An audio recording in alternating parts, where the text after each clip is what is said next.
my name is Corby Hatton and I'm a cinematographer based in the northwest of England. In this video I'm going to run through some of my favourite projects I've worked on and just give you an overview of my creative process.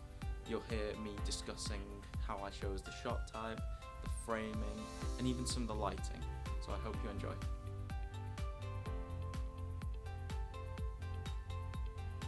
This shot is lit like a void with a total focus on the character, who is framed in a mid-shot.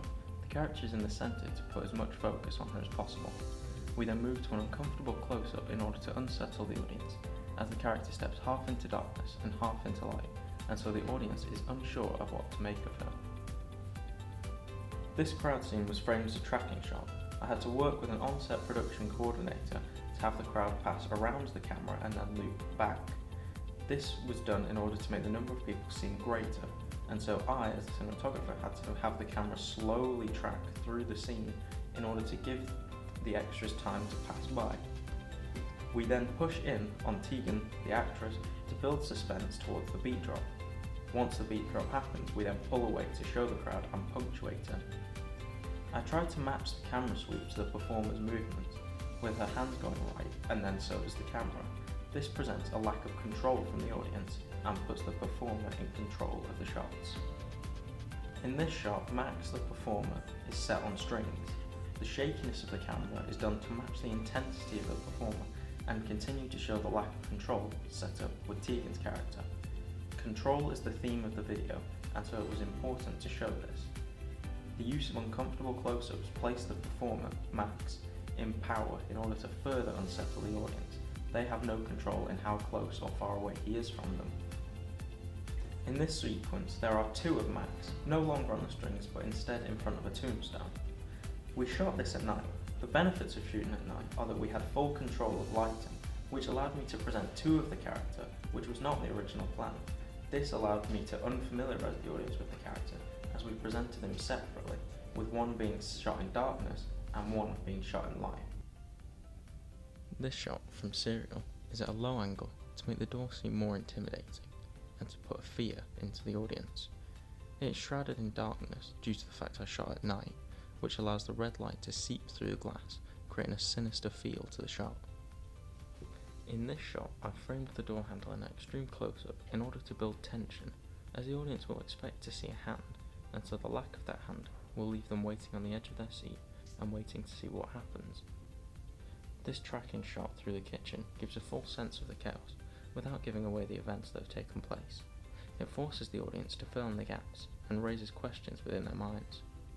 The room being doused in red creates a suggestion of violence, which unsettles and scares the audience, as they are unsure of what the violence is. The pushing on the bear presents an innocence within the scene. The extreme close-up forces the audience to put their full focus on the possibility of violence toward the innocent in the form of a child. This is intended to draw an emotional reaction and raise the stakes within the scene, as the audience would not expect a child to be endangered. In this sequence from A Snake in the Apple, I framed Christian in wide long shots to portray how alone the character is within the world of the story. The houses in the background eventually become a contrast to the struggled home life the character has. One shot has the sunset in the background, which puts light behind the character's head, representing hope for the character and the hope that he will change throughout the story. This shot instills this idea in the audience as they are unsure of where his character is going on his journey. In this shot, Christian picks up a knife off the bedroom counter. This leaves the audience worried and unsure. It creates tension going into the third act, as we know what this character is capable of. The shadow on the wall behind the character shows his sinister side. It takes up the wall as he picks up the knife. In this close-up, I showed Becky's trauma. There is a full emphasis on the pain and fear on the character's face, which allows the audience a window into her mind. As Christian looks at the camera, he breaks the fourth wall, which is intended to speak directly to the audience and make them think about Christian as a character. What do they see behind those eyes? In this shot from The Snake in the Apple, I decided to start in a close-up and then pull away in order to reveal the grandiose forest in front of the character. I discussed this with the director, who originally wanted just a large, wide static shot to present the character as small within the scene. I suggested we start with the extreme close-up on the hood in order to show the lack of power the character has, as she enters this fantasy story.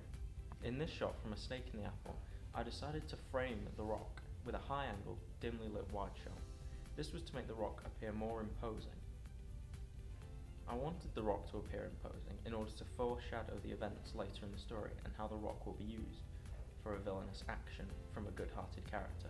Thank you very much for watching. I hope you enjoyed that, and I hope my full creative passion was on full display. Thank you for watching. Goodbye.